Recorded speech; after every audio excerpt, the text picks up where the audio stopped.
Kasus harian COVID-19 di DI Yogyakarta belakangan ini mengalami lonjakan. Dalam sehari, rata-rata ada lebih dari 1.000 penambahan kasus terkonfirmasi yang dilaporkan pemerintah setempat. Menanggapi hal itu, Gubernur DIY Sri Sultan Hamengkubuwono ke-10 mengaku akan memberlakukan penyekatan di daerah perbatasan jika kenaikan kasus terus saja terjadi. Menurut Raja Keraton Yogyakarta ini, kenaikan kasus COVID-19 terjadi secara merata di Pulau Jawa. Misalnya saja di DKI Jakarta dan Jawa Barat. Kenaikan juga diprediksi bakal terus terjadi karena hingga saat ini DIY belum memasuki masa puncak penularan. Sultan tak memberi kepastian kapan penyekatan itu bakal diterapkan. Juga skema penyekatan itu sendiri. Menurutnya, pembatasan mobilitas akan segera diberlakukan jika kenaikan kasus positif di DIY tak kunjung dapat ditekan. Karena dengan sekatan-sekatan yang ada, harapannya dapat mengurangi mobilitas masyarakat, tambah Sultan.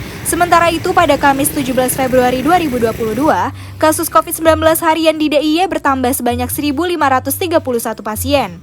Dengan penambahan itu, maka total kasus terkonfirmasi di wilayah ini menjadi 168.129 kasus. Juru bicara Pemda DIY untuk penanganan COVID-19, Berti Murtinisi mengatakan penambahan kasus baru diperoleh dari hasil periksa mandiri sebanyak 335 kasus dan tracing kontak kasus positif 1.196 kasus.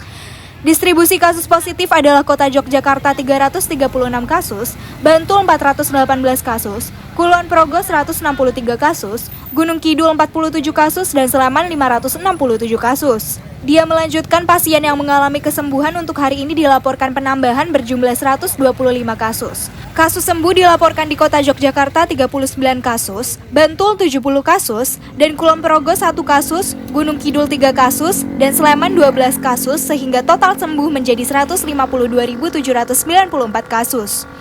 Untuk Jumat 18 Februari 2022, ada 2 pasien yang dilaporkan meninggal akibat virus corona, masing-masing di Kabupaten Kulon Progo dan Bantul, sehingga total kasus meninggal di wilayah ini menjadi sebanyak 5.299 kasus. Ya, semuanya naik otomatis. Jakarta, Surabaya, Jawa Baru naik ya naik semua. Ya mau apa gitu? Mungkin ya kan? ada himbauan ya.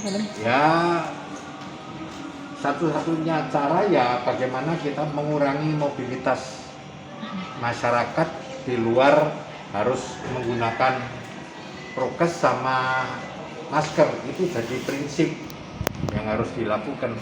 Tapi ya kita harus, kalau mau mengurangi ya kita harus sekat jalan, tidak ada pilihan.